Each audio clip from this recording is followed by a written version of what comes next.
The wayang kulit, or shadow puppet play, is one of the most important of all Malay art forms. This form is found primarily in Kelantan, on the east coast of Peninsular Malaysia. In the 70s, it thrived with almost 100 puppet masters. Today, that number has sadly declined. There are now less than a dozen left. Pak Dolah Baju Merah is probably the last of the great puppet masters of Kelantan. The origins of the wayang kulit are diverse. Some believe that the form is over 500 years old, maybe more. The beginnings of it do, however, point to India. The wayang kulit could have come from southern Thailand into the northern Malay states during the Srivijaya Empire, or it could have been introduced from Hindu Java during or after the Majapahit period between 1293 and 1520. However, these explanations ignore the remote possibility of an earlier existence of wayang kulit in the Malay Peninsula. Despite its importance and antiquity, nothing is known of the genre's beginnings. There are several variations of the Malaysian wayang kulit, the most important and unique being the wayang kulit Siam. The trunk stories, or cerita pokok, come from the Hikayat Maharaja Wana, a Malay version of the great Hindu epic, the Ramayana. The Tok Dalang, or puppet master, is key to the wayang kulit. He is the storyteller who breathes life into his puppets and makes their stories come alive. Most puppeteers begin their training at an early age. Interest is usually sparked after intense pleasure is derived from watching a performance. This addiction is a form of angin, the Kelantanese concept of human temperament and desire. This was the case for Pak Dolah Baju Merah. Abdullah bin Ibrahim was born in 1938 in Kampung Demit, Kuban Kerian, Kelantan. At the age of 10, he saw his first wayang kulit performance. He was transfixed. The next day, I made puppets out of leaves. From then on, I always had leaf puppets in my hands wherever I went. Onlookers became curious and started asking me if I wanted to learn puppetry. I said yes, indeed. By the time he was 15, his training was complete. The ritual surrender of his teacher's puppets took place. They were placed in a boat on the river. The young Dolah and his friends had to swim to retrieve the puppets. He has had them ever since. It was in 1957, the year of Malaysian independence, when he got his name. A palace official had been so impressed with the young Dolah's talents that he presented the troupe with gifts. He presented me with 80 ringgit and 12 red shirts. The red shirts were numbered 1 to 12. There were 3 stripes on my shirt. His recognition grew after beating older, experienced puppet masters in competitions. People started asking, who won the wayang kulit competition last night? They said, it was the boy in the red shirt. I kept winning again and again. I became known as Dolah of the red shirt. And so the legend began. Pak Dolah Baju Merah was hailed as a child genius, a master.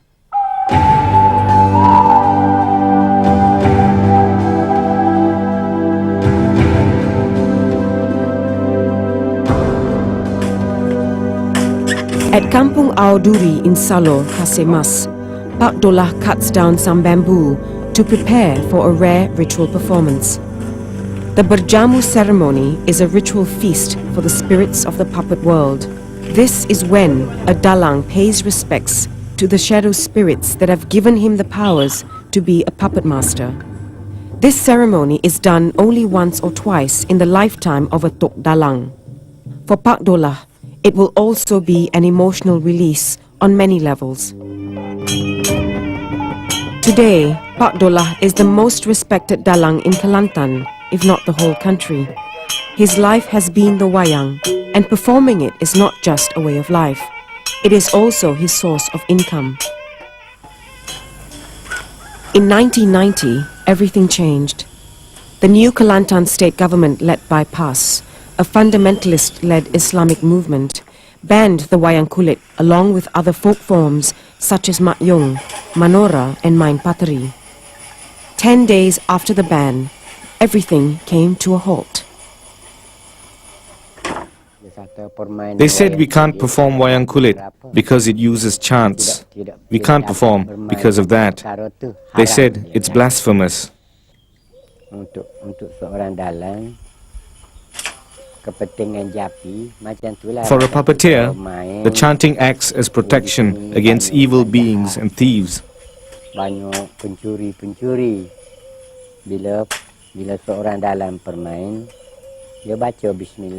a Dalang performs, he reads the Bismillah, requesting God not to grant evil intentions upon the performance. I'm merely making a living. That's all there is to it, really.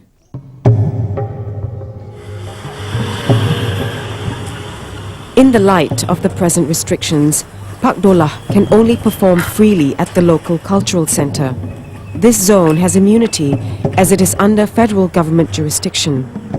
It is only for foreign tourists, as locals are not permitted to enter. However, Pak Dolah only performs here up to 3 times a year for a minimal fee.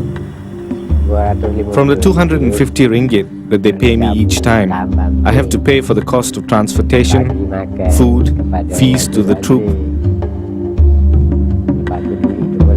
All I take home personally is 30 ringgit from each performance.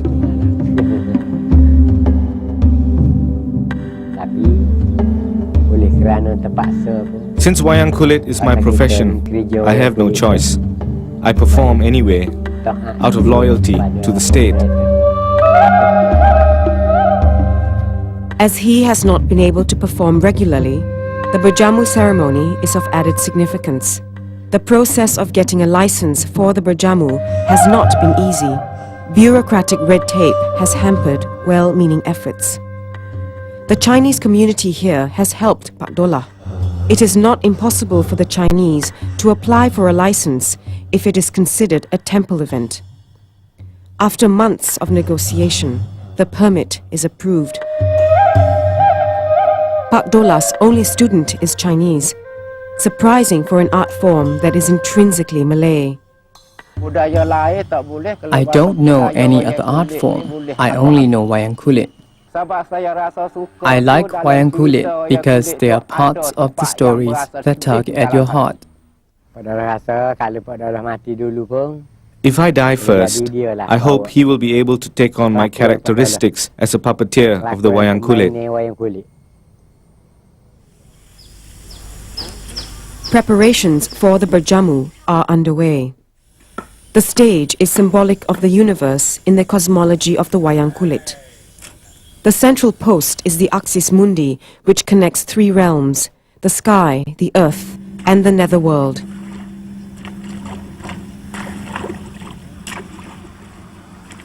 The berjamu will be held over 3 nights, culminating at dawn on the 4th day.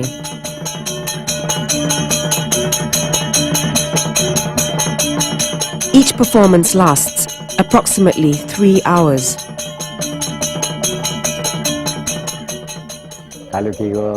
In terms of a performance event, I prefer performing in Kelantan because there are many supporters. In Kelantan, you sit on a newspaper, nibble nuts, and enjoy the performance. That's how it is in Kelantan.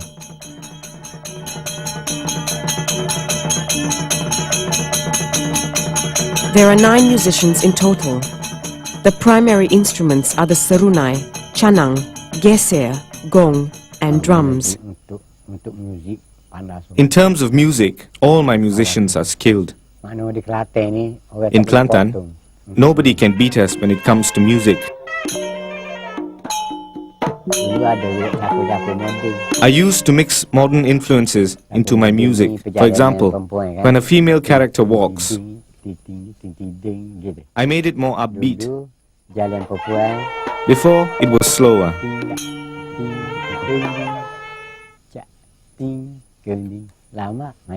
The younger audience would doze off.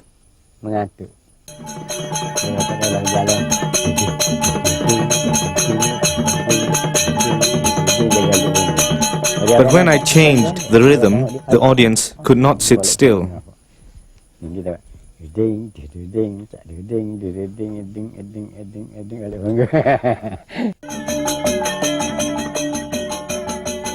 The entrancing music has also been mentioned as a cause for the banning of Wayang Kulit. The state government claims it's blasphemous because of the drumming and the rhythms of the serunai, gong and drums, which produce wonderful sounds. Islam does not allow such beautiful sounds, but they have it anyway, like the call to prayer.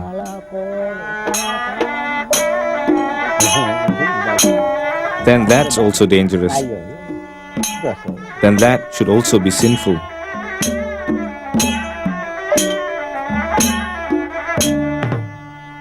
The performance begins with a swaying movement of the Pohon Beringin, or Tree of Life. Some scholars believe that it is symbolic of the child from Father Sky and Mother Earth. The Dalang Muda does the opening act.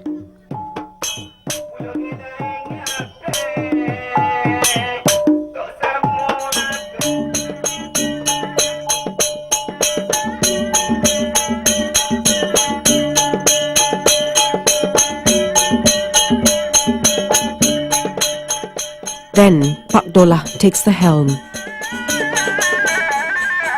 His hands consecrate the space.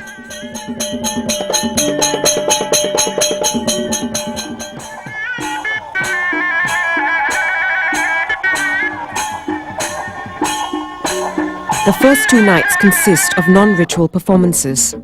The story is about the trials and tribulations of Seri Rama's two sons, Kusi and Serawi. Orang lain tak bunuhmu, aku dua beranak ni lah bunuh aku.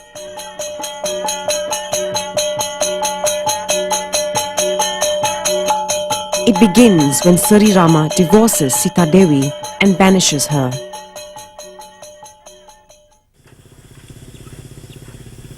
There are 400 puppets in the entire repertoire of the wayang, but usually only 60 puppets are used at a time. The nobler characters are more refined, carved with more detail. Colors are important. The hero, Seri Rama, is always green. Laksamana, his brother, is pink. Hanuman, the monkey god, is white. Two other puppets crucial in the Wayang Kulit Siam are Pak Dogol and Wak Long. Both are jesters, free to comment on the story through comedy. Pak Dogol and Wak Long are anthropomorphic, able to be godlike and human. These two puppets are Pak Dolah's most prized possessions. They are at least 200 years old.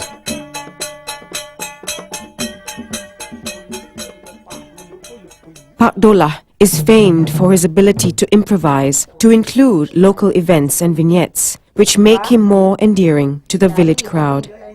In the original stories, there are only Pak Dogol and Wak Long. The stories that I tell have the characters of Wak Long, Pak Dogol, Wak Yo, Samad and Said. For instance, this is Said. Whenever he appears on the screen, his actions cause the audience to roar with laughter. Pak Dolah's ability to manipulate many puppets at a time has given him legendary status. He is able to impersonate a variety of voices, from animals to demigods and monsters. But I always get criticized by supposed experts who claim that I have never studied the form. that I only do improvised tales. Tak belajar dengan dia ya. I didn't study under them, but I learned from other people. Dik, untuk cerita wayang kulit ni, siapa sekali bijak pun dia tidak boleh kata pelawak kau. Nobody has the right to put down another puppeteer Ada orang tua because dulu our tinggal predecessors kitab untuk never laid down a Bible for the Wayang Kulit. Preparations continue for the berjamu ceremony the next day. The Balai Sita Dewi has already been built. This is the heavenly abode of the heroine, Sita Dewi. Lari-lari kadang petuan petri.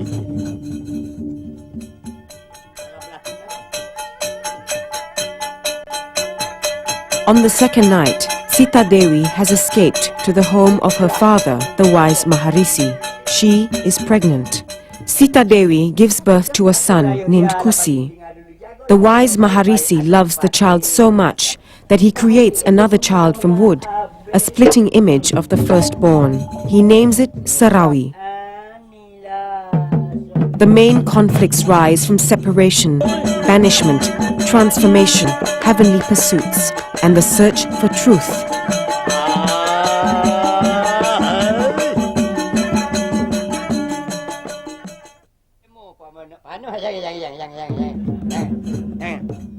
The atmosphere builds and builds.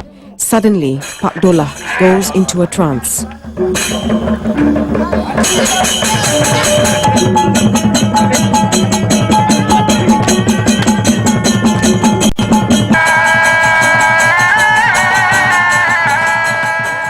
As the conflict intensifies, Sri Rama gets angry with two trespassers, not knowing that they are his sons.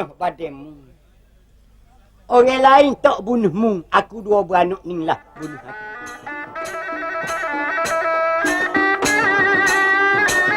When Pak Dolah was young, he received an attractive offer which could have redefined his path in life. Dulu tuan sempak A long time ago, a man by the name of Mubin Shepherd wanted to take me to perform abroad.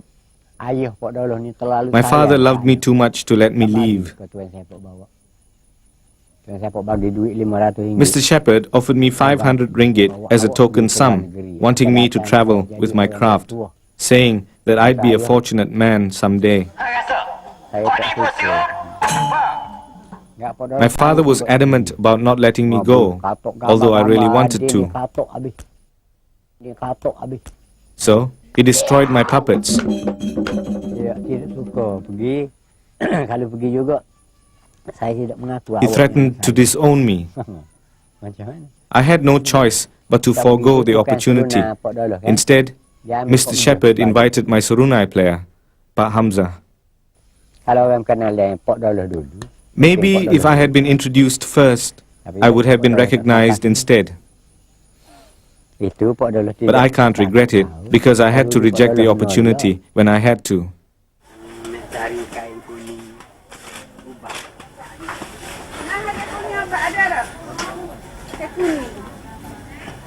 Kain kuning je nak.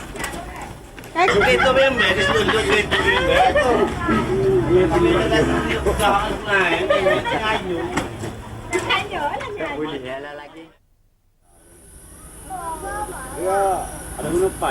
The third day is busy with preparations. Final touches are made to the palace of Sita Dewi, which has 40 legs. The bamboo flagpoles are called Chandi Sri Rama and have to be attractively adorned with coconut fronds and flowers. A chicken is sacrificed. Its blood will attract spirits to the ritual. Figurines are made of rice flour and water to represent the different worlds or different levels of consciousness.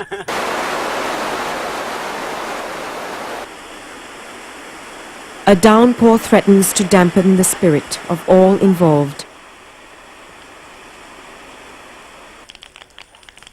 The villagers stay away from the rain. It does not matter, as tonight the primary audience is an invisible one, a spirit audience. Pak Dolah is in good form. It is important that a Dalang is allowed to perform the berjamu. The time has come for him to appease the spirits that have given him his power for over 50 years. Tonight will be a test of his faith and his endurance.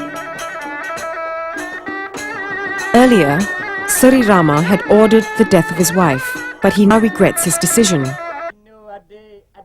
Laksamana, his brother, reveals that he could not bring himself to kill her. Rama pursues Sita in an attempt to rekindle their love. Thus begins a chase that transcends worlds. Transformation ensues in the form of beasts, birds, fish, as this heavenly chase gains more and more momentum. Rama makes efforts to organize a conciliatory ritual to win his wife back. At this point, the two stories parallel each other. Both Sri Rama and Pak Dola are performing the Bajamu for separate reasons, but with the same intent, that of appeasing the shadow spirits. This becomes the premise of the Bajamu ceremony. Evil spirits are also invited to the feast. The most malefic one invoked is the ogre, Sang Kaki Bentara Kala. The Pangong has now become the netherworld, where humans and shadow spirits converge in a mystical battle of good and evil.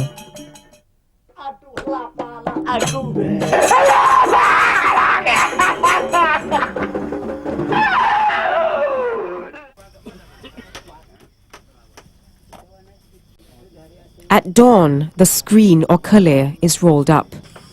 This is a symbolic extension of the ritual and performance area. This is the moment of truth for any Dalang. Now, Pak Dola has to prove his worth in the spirit world. He takes on the persona of Wak Long and goes forth to invite gods, spirits and demons to the feast.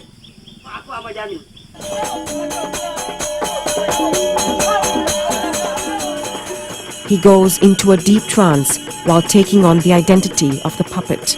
As the trance is intense, an assistant restrains him from behind. The feast is literal as he plunges into the balai again and again. It serves to satisfy the tacit demands of the spirits by providing them with food offerings. He has to be restrained as they continue in their invisible fill. A Malay shaman is present who makes sure that Pak Dola comes out of his trance. As this state is very hypnotic, members of the audience are also very vulnerable. Suddenly, an old man in the audience goes into a trance. He is encouraged to release his emotions.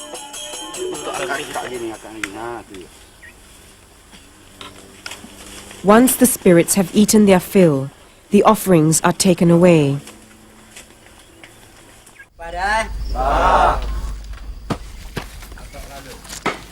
The spirits are released back into the ether. Pak Dola has performed and fated his spirit guardians.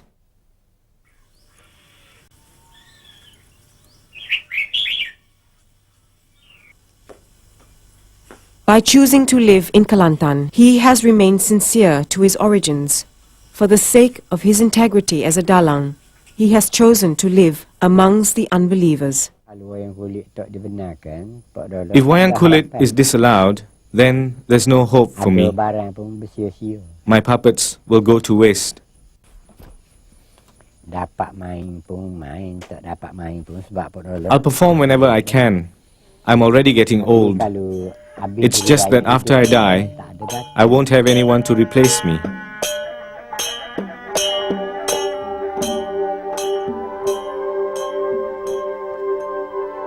If only there was a brighter future for Pak Dola. With his failing health and performance restrictions, one can only hope. Hope for a future when the shadow spirits will once again rise and do battle in the sacred realm between the earth and the sky.